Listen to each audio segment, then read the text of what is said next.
with clients all the time because it's very easy for me to understand that, holy cow, I need a certain amount of nutrients every day. And the more I stress myself, more of those nutrients such as magnesium and glycine, thank you for letting us know you. Yeah. So I need to have an awareness of that, and even just the awareness of that feeds a strategy. But then you see, Andrew, what you're talking about is how do you put that in a practical sense to help people understand what they're missing? Because that's the point we're getting at here. Because you and I see people eating a very healthy diet all the time, and yet I test people on their nutrient status, and they're deficient. Yeah, this is the next level.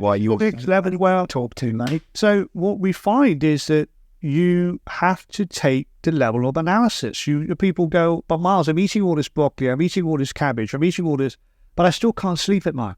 Well, okay, what macronutrient deficiencies or other deficiencies do you have which is contributing to that in the first place? Foundationally, are you foundationally sufficient? Coming back to your triage theory, if you're not foundationally sufficient, no matter what sleeping pill you're going to get from your doctor, it's not going to fix the neurotransmitters you need to support with the foundation of requirement of nutrients you need to have. If you don't get that basic foundation, forget about that sleeping pill you're going to be addicted to for the next 10 years of your life. Forget about it. So people need to break that down and understand it and say, right, okay, I realize I'm not getting enough magnesium. How much do I need? Recommended daily allowance says 400 milligrams. Okay.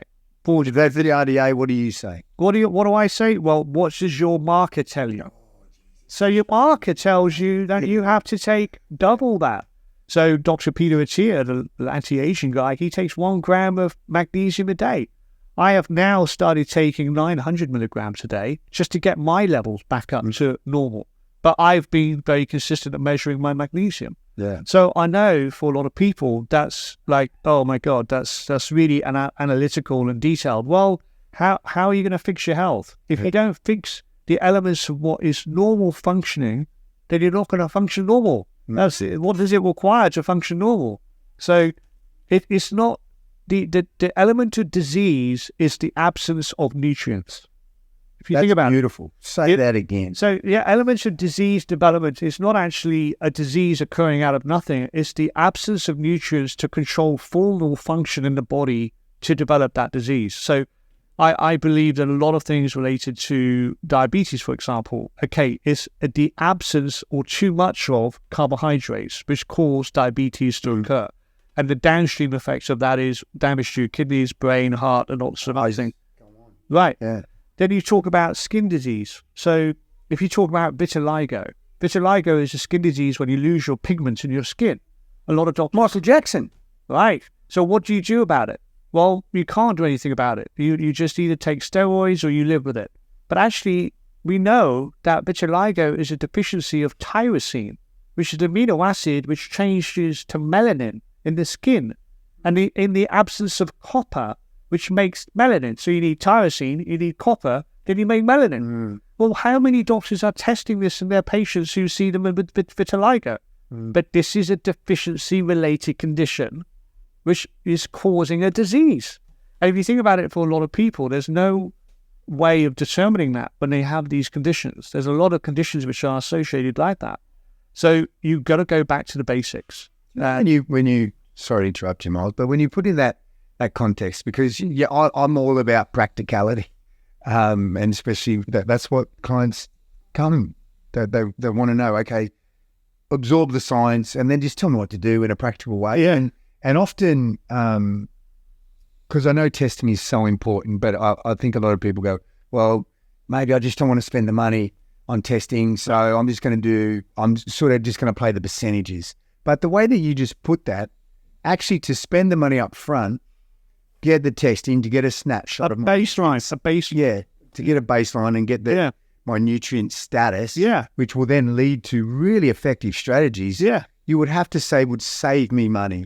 Exactly. In the lockdown for my medical bills, which will manifest as a result of that nutrient deficiency. I was just telling you a study I read the other day about magnesium. Everyone talks about magnesium. Magnesium prevents brain shrinkage, and brain shrinkage is the major contributor to Alzheimer's development.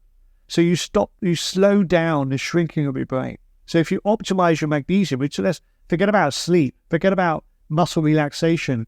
Let's just talk about one of the major contributors of death, which is Alzheimer's. So if you would, And we have no cure for, mate. well, we don't. And there's a major drug coming out now, but there is, the simple form of magnesium which stops the brain shrinkage or slows it right down. But how many people are getting enough, and are we getting enough? Because, as I say, a lot of people have a higher requirement.